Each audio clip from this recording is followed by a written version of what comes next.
Welcome to Distracted, the podcast with Angela Lockwood, the place where you will find practical brain-boosting strategies, expert insights, and real-life stories to help busy brains thrive in the age of distraction. Let's go.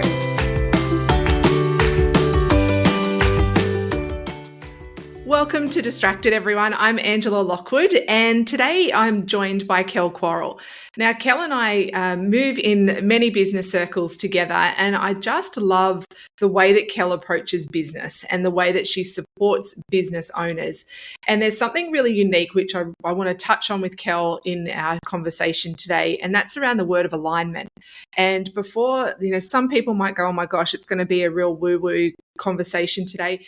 It's really not. And Kel's going to have a chat to us a little bit around what alignment means for your business, but how that can keep you focused on doing the really important things in your work. So, Kel, welcome to Distracted. Thank you for having me, and I'm very happy and excited to be here. I just always love your energy, Kel. It's so amazing. And I think, that's the one thing is time, energy, and focus are three really important things that, we do run out of. And one of the things I know in your Bolderline membership or Bolderline business programs that you run is small business owners. You must hear frustrations all the time. And can you give us a little bit of an insight? Because I want to know them. What are business owners frustrated about, particularly the ones that are working on their own? So probably the biggest frustration is not knowing what to do first and where to spend their time, because I'm sure you can agree, and I do agree, is that there is always something to be done in business. And when you are a team of one, then all of those tasks lay on your own shoulders. So for most business owners, it's about how do I determine what is the highest priority and where do I spend my time? What do I do first? And how do I manage that amongst all of the other things that I have to do in my life? Well, and that's why I wanted you on here, Kel, because obviously being a podcast called Distracted is we can be distracted by so many different things in our work. How do we actually determine what's the most important thing? For me, it's about stripping it right back and going to the very, very beginning of what is it that you are actually looking to achieve through having a business. And I think when a lot of people get into business, it's from a passion of perhaps, doing something in their life. I can recall when I first did my beauty therapy, I wanted to be a beauty therapist and have my own business. So that is what I did. And so they lead with that passion. And then when they start to understand everything that needs to be done in a business, that passion can really sort of start to drop away. And then it's about looking at what do I want this business to give me and my life? And based on those goals, based on your values, based on the highest priorities you have in your life at that time, it's about creating a business and designing that business to provide that for you. And that's not always as easy as it sounds. I hear so many times health professionals and people in service industries say, all I want to do is make a difference. And what's your input or your advice when you hear somebody say, all I want to do is make a difference? My first thing would be is being really clear about what making a difference is to them. Sometimes I feel like we can fall into this little habit around, I don't want to lead with what it is that I truly want for me and what it is that you want to create from your business. So I'll lead with the generalized term of I want to have an impact. I want to help people. I want to make a difference. But what does that truly mean? Once you're clear on that, it's like through what avenues, what is it that you want to deliver to actually make a difference? Because that's going to look different for everyone. It's one of the things I love, even just listening to you speak then, is I've heard you speak a lot of times on your masterclasses and on interviews on other podcasts. There's something about your questioning style that is always so clear and so insightful.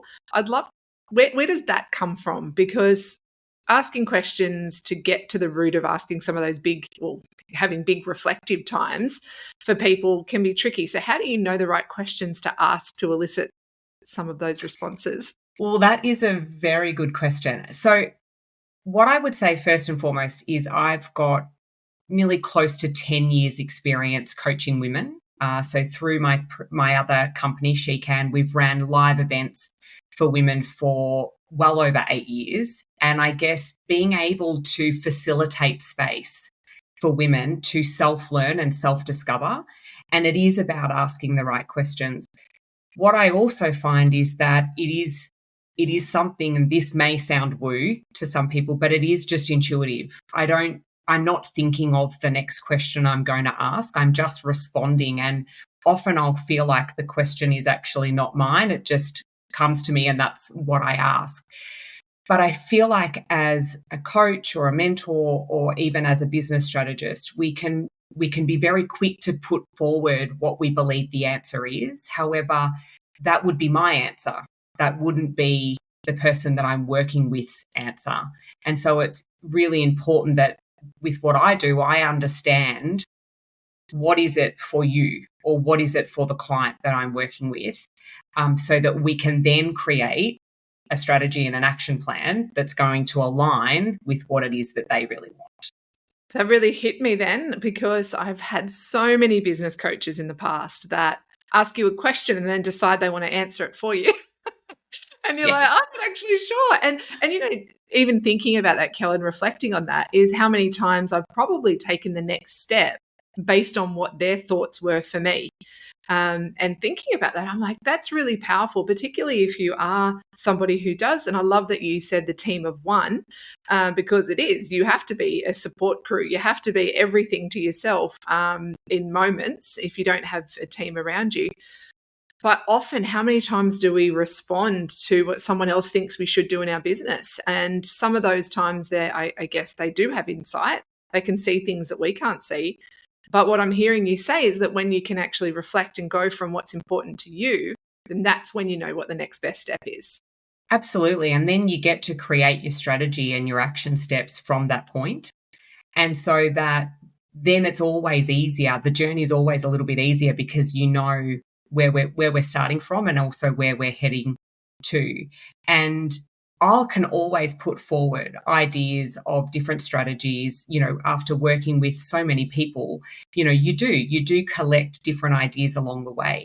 However, it is ultimately your decision or my client's decision whether or not that feels good to them and whether or not that is the way that they want to do business. Because if it's not, then they're going to very quickly end up in frustration, overwhelm, procrastination. And we know that when we get into those things, we actually then do nothing. Mm. And is that where alignment comes into the conversation, where if you're making decisions based on how you're going to use your time, based on what someone else thinks, or just a to-do list, is that where alignment sort of comes into the conversation? And can you unpack what that means a little bit more for business owners? Yeah, so I think that, as I was saying before, often people will get into business just purely out of passion. They have, they really love what they do and they think, I'm going to be able to monetize this. I'm going to have great impact. I want to be able to help people. And so I'm going to create a business. And so once they get into business and they really understand how much needs to be done and what the pressures can be and the roller coaster ride it can be, we then really need to go and take a breath and say, well, what is it that I really want out of life? What are my highest priorities? What are my core values? And then how do I create a business that is in alignment with those things? And I go back to when I first started out in business over 18 years ago. I was recently married, started my own Alabache franchise. I was a newly graduated beauty therapist. I had, really passionate.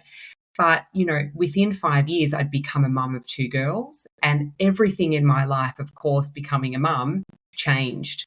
But what I realized was the way that I was doing business didn't. And so I became very quickly tired, overwhelmed, frustrated, I would say bitter. And by the time I got to the point where I decided to close the doors on that business, I was almost broken. And so for me, it's about people getting really consciously aware of, is the business that they've created the business that they really want? Yeah, wow. See, it's again asking those really important, insightful questions. Because do you find that a lot of your clients don't take the time, or they haven't yet until they come in contact with you to reflect on some of those bigger questions? Or is it all about the what I've got to do and how I've got to do this and who I've got to reach out to, and don't ask themselves questions like that? I think it's very much so. And I think we're hopefully coming out of the hustle culture, but has been this culture of go, go, go, go, go, do, do, do, do, do. Every day's got to be, all of the things. And often people don't just step out of their business or out of their life and just take a moment and reflect on, are the things that I'm doing each and every day the things that I want to be doing? And if they're not, how can I pivot? What changes can I make? And really to have a look at, what am I not happy with? What are the things that if I could, would I outsource? Is my business actually going in the direction that I really want it to? Am I working with the clients that I want to work with? All of these things, because when we first get into business, that may have been true. But as our seasons of life change and our priorities change and our values change, then the way that we do business needs to change as well. So that's such a beautiful term you just used, the seasons of life. And can you talk to us a little bit about seasons and because I've heard you speak about that before. How does that apply to business? So seasons feels very weather based, Yes. obviously. In your what does that mean for business? Well, I work predominantly with women. Certainly, Bolderline Business, my membership group, is for women only. And I think as a woman, you can very clearly identify different seasons that we have in life. And for me, seasons is about what are our priorities in that given season. So obviously, if you become a mum, then the season when your children are young and literally you are their lifeline, you are the person there to keep them alive, then that's a very different season to when you're navigating those children as teenagers. And then it's a very different season when they leave and you're an empty nester and, the season then changes. And we all have 24 hours in a day, but we don't all have the ability to spend that 24 hours a day the same way. And that's kind of what I mean with seasons, is that I always say we need to have a look at where do we get the biggest return on our investment based on our time. And so what are the things that we get to do in that will give us the biggest return in our business? Because based on the season of life we're in, the amount of time we get to spend in our business may be very different depending on what's going on around us. So for context, you're in the season of teenagehood for your daughters. And I'd love to know, what are some of the things that you do in your day to help you stay focused and aligned to your business? For me, the biggest thing is about setting my day up the right way. So for me, it's movement. I love the book Atomic Habits by James Clear and habit stacking. And so I've always been someone that has moved my body more so for my mental well-being, but also obviously to maintain my health and fitness.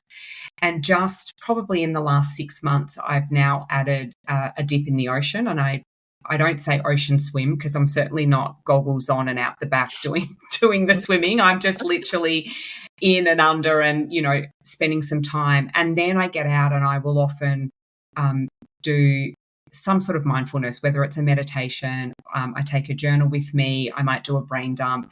But spending that time just for myself outside of the house, within my own energy, really sets me up for, my day. I do my best to work between the school bells if I can. I like to drop my girls off to school and pick them up. But as we know, different seasons in business also call us to work different hours as well.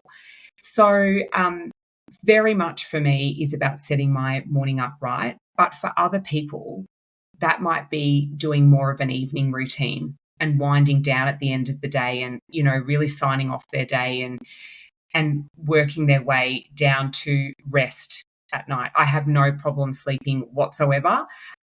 So again, that's what I do, but that could look very different to someone else. And what time in the morning do you get up? to start all that process? I'm a 5 a.m. riser, and I find this quite humorous in that before we moved to the Gold Coast and I lived in Victoria, you really struggled to get me out of bed at 7 a.m. I was a self-declared definite not a morning person at all. I was a night owl, and that has really shifted. And it was a conscious decision to make that shift when I moved to the Gold Coast. It's a little bit easier, and the sun gets up a fair bit earlier up here as well. But what I know is that what I have on in my days, I need that time for myself in the morning. And because I am someone that likes to do that without the energy of other people, that's better off done when I'm outside of the house, just after I train. And then, sitting on the beach is a beautiful spot to do that. And I'm hearing, I guess the word that's jumping out for me a lot in hearing you speak is awareness, is being very aware of, what works for you, what doesn't, what season you're in. How can people who feel like they're in that sort of burnt out stage at the moment, or the really hectic, busy, chaotic stage, how can they get a part of that awareness starting in their life? What are some of the things that they could do? For me, it is about review and reflection. I talk about this in pretty much anything that I deliver inside my membership or even with my clients, is just being able to step out of the busyness of life and really have a look at what are the things that I'm not happy with? Where do I feel my most frustration? Where do I feel like maybe my energy is draining? What are the things that I can do right now just to make the smallest of changes to give myself whatever it is that I need, that I know that is missing. And so for me, it always comes back to, if you're in the real busy, if you're in the doing, you have to stop to be able to find clarity in what is it that I'm not actually aligning with in my life and my business. I know even just last week, I had a day where I had some things that I wanted to get done in the day, but energetically, I just didn't feel energetically like that was the thing for me to be doing that day. And it was interesting because I was checking in with myself, as I always do with my clients, about going, are you distracting yourself from something that's maybe a little bit challenging, or are you actually listening to yourself? It's a very different, distraction and actually tuning into yourself are very different things. But working through my own sort of stuff on that day, I was like, no, actually, this is what I need to be doing right now. And I have to say, it was it was a day full of absolute growth and insights and productivity in a way that if I had kept pushing through the to-do list, I would have got to the end of the day, I could feel it. I would have been exhausted. I would have been very energetically tired, not just wanting to go to sleep. Probably frustrated because I could feel the pull and I didn't listen to myself. So how do you, when you're working with clients and you can hear that they're in that struggle of going, but I have to do my to-do list, but they also feel the pull of knowing that they need to spend that time. What can they do in those struggle moments to, I guess, step out of the frustration and move into a little bit of that freedom? The first thing that I would say to them is to be genuinely curious as to what's actually going on. And so, as you just said, you kept checking in with yourself and asking yourself the questions, which a lot of people don't do because they perhaps have never done it before. So being able to just be genuinely curious to ask themselves, am I doing something? Am I avoiding? Am I procrastinating because this is stretchy, or it's outside of my comfort zone, or it's something new, and it could be something like that? Or is it that right now this is not actually where I want to apply my energy to? And it's being, without judgment, without guilt, just genuine curiosity. Where do I feel like I'm really being pulled, as you did on that day? And then I think that they can get the answers, because there are certainly times where we just have patterns of behavior that crop up, particularly if it's around perhaps not feeling confident, or we're feeling perhaps not worthy, or, we are doubting ourselves, then we can fall into that procrastination, and we'll do every other task that's required before we do the thing that really should have been done in the first place. But sometimes it is just, about, I actually am far better off to do something that's going to honor myself in this moment. And then what was on the list will probably be far more achievable in a faster time when the energy's there to do that thing.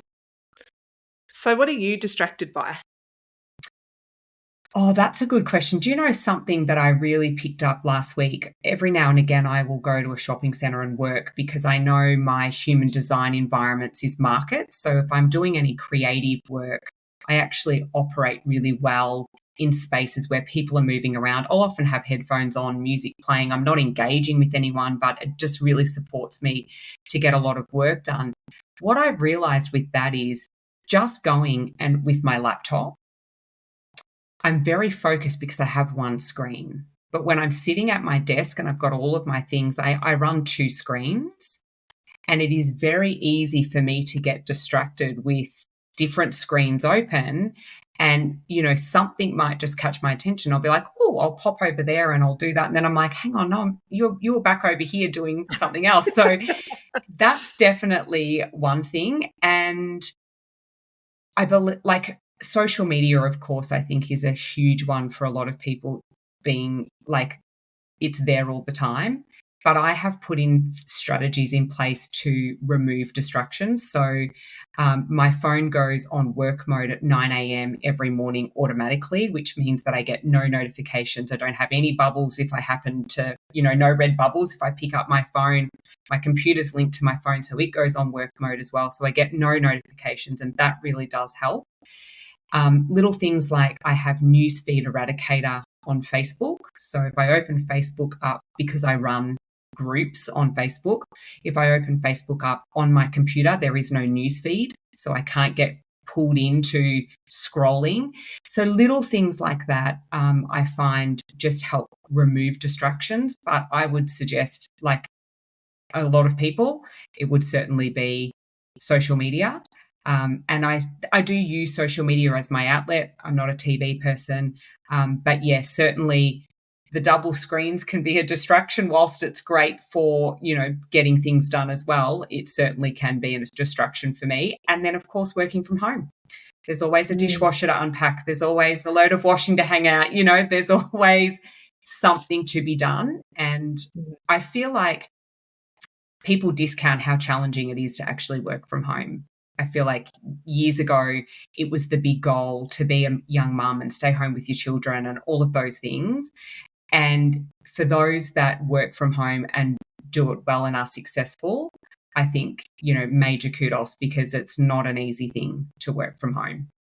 No, you're right, because it is. You sort of don't have that boundary between work and home, and a quick duck into the office at night time and things like that can end in 3 hours of work. Absolutely. Yeah, it's I think having awareness, like you've said, and what we've talked about, is really important about going. And you even mentioned human design, realizing where you do your productive work and where you can focus. And what I keep hearing from you, Kel, is that awareness and alignment are very closely related, that you need to check in with yourself and have those, ask yourself sometimes, I guess, what could be challenging questions.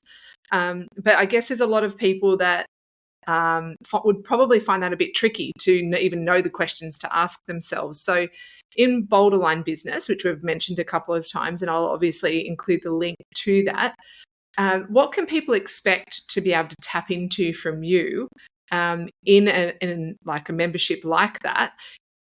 Building awareness, building good habits. Can you just tell us a little bit about what that looks like? Yeah, absolutely. And so I think it's probably an extension of all of the things that we've already spoken about. Being that I am someone that wants to ask questions to make sure that the answers that are coming are the ones that are true and correct for each of my members. So there is always a lot of review and reflection. There is always, the opportunity for them to share what they're being challenged by. But we look at the whole scale. We look at daily habits. We look at mindset. We also look at specific tasks in our business that we identify that, you know what, this is actually not something that I'm good at or I don't enjoy. You know, how would I be able to automate, systemize, outsource, all of those things? But a lot of it is them having contact with me and industry experts to be able to really identify where are they out of alignment, what are they doing that they shouldn't be doing or don't want to do, and what are the changes that they can make to really create that business that is in alignment with the season of life that they're in. Beautiful. Kel, what excites you? And what excites you the most about being in business? What do you love about it? What gets you out of bed in the morning? I do believe it is that we get to do it on our own terms. That if it is that we are taking that time to really look at what it is we are creating, we do get to create whatever we choose. We get to work from where we want. We get to work the hours we want with the people that we want, be it clients or, you know, our business families, like our masterminds and the people that we can connect with. And you just wouldn't get that if you were working for someone else. So it is about, you know, I guess the sky's the limit when it is that you're the one in control and building what it is that you want from your own business. My gosh, there's so many times throughout my business career, it's been 18 years for myself too, and that I realize, I go, actually, do you know what? This is your business. I think we get in, as you say, with so much passion and excitement for the work that we do. We do everything, and we're doing all the many things we need to do. And sometimes it's just taking that big, deep breath and going, you know what, this is your ship that you're driving here and you're in control. And if you don't love what you're doing right now, then you can change it. But if it feels out of alignment, then it's your choice to get it back into alignment. And that's the freedom of having your own business rather than feeling stuck. So I just want to acknowledge you for the work that you're doing with business owners. I know you make a huge difference to people, and it's people like you that I always see in the background that do so much work for others that no one would have any idea about.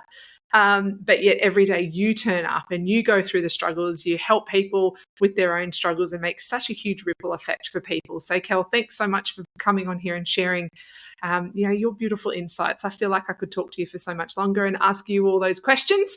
But if you want to know more about Kel, obviously there'll be links in the show notes, but also her Bolderline business membership. I'll have all the links in there. But Kel, thanks for spending your quality time with us today. Thanks for having me. It's been wonderful.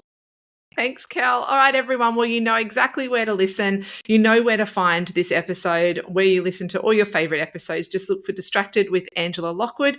Hope you really enjoyed this. If you know of a business owner who might be feeling a little bit stuck at the moment, a little bit stressed maybe, feeling overwhelmed, you know that they're working hard, but things just feel like a little bit too much for them, then please share the episode over with them. That act of thanks and that act of generosity could literally change their lives. So, I hope you really enjoyed this. Until next time, everyone, I'm Angela Lockwood, and thanks so much for joining me here on Distracted.